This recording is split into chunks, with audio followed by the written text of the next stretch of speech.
छुट्टियां शुरू हो चुकी थीं और इरहम और हानिया अपने नाना नानी के गांव आए हुए थे। गांव बड़ा पुराना था, लेकिन बहुत खूबसूरत।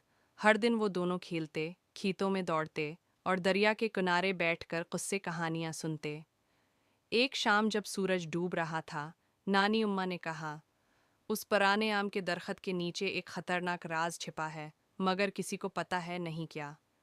बस इतना याद रखना, अगर कभी कोई पुराना संदूक नजर आए तो उसे मत खोलना। ये सुनकर अरहम की आंखें चमकें और हानिया ने शरारत से कहा, अब तो हम जरूर ढूंढेंगे। अगली सुबह दोनों ने नाश्ता किया और सीधे इसी आम के दरख्त के पास पहुंच गए। वहीं जमीन के अंदर दबी हुई जंग आलूद लोहे की एक चीज नजर आई। काफी मेहनत के बाद मिट्टी हटाने पर वो एक पुराना लकड़ी का संदूक निकाल लाए। इस पर सुनहरी रंग की तहरीर थी, हर राज रोशनी नहीं लाता, कुछ साये भी साथ आते हैं। हानिया ने कहा, ये तो अजीब लग रहा है, खोलें?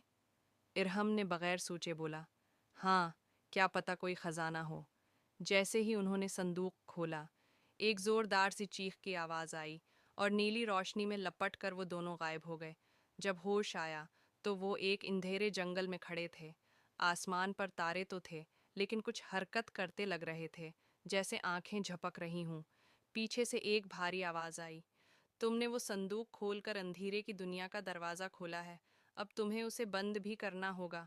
इरहम और हानिया पीछे मुड़े। एक सियाह चगह पहने शख्स खड़ा था, जिसकी आंखें जल रही थीं। अगर तुम इस दुनिया से वापस जाना चाहते हो तो तुम्हें 3 आजमाइशें पूरी करनी हों कि पहली आजमाइश, खौफ की वादी, उन्हें एक अंधेरे गार में दाखिल होना था, जहां उनके बदतरीन खौफ जिंदा होकर सामने आ गए।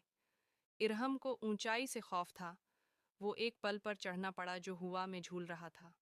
हानिया को अकेलेपन से डर लगता था। उसे एक कमरे में बंद कर दिया गया, लेकिन उसने आंखें बंद करके अपने दिल में कहा, अरहम मेरे साथ है, और दरवाज़ा खुद ब खुद खुल गया। दूसरी आजमाइश, सच की झील, एक झील जिसमें झूठ बोलने से पत्थर हो जाना था। अरहम ने हानिया से पूछा, क्या तुम वाकई मुझ पर भरोसा करती हो?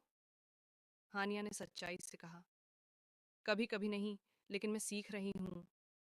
झील नीली हो गई और रास्ता आगे बढ़ा। तीसरी आजमाइश, यादों का कमरा, यहाँ उन दोनों की सारी खुशियाँ और लड़ाइयाँ एक साथ नजर आएं। एक दरवाज़ा था जो तभी खुलता जब वो माजी को माफ़ करके हाल को कबूल करते। हानिया ने कहा, जो हुआ, अच्छा या बुरा, वो हमारी दोस्ती का हिस्सा है। दरवाज़ा खुल गया और आखिरी चमकता हुआ दिल नम्मा पत्थर सामने आ गया। जैसे ही उन्होंने वो पत्थर संदूक के अंदर रखा, सब कुछ तेज रोशनी में बदल गया। जब आंख खुली, वो दोनों नाना नानी होंगे के सहन में थे, हाथ में बंद संदूक के साथ। मगर अब वो संदूक बंद नहीं हो रहा था और उस पर एक नया जुमला लिखा था,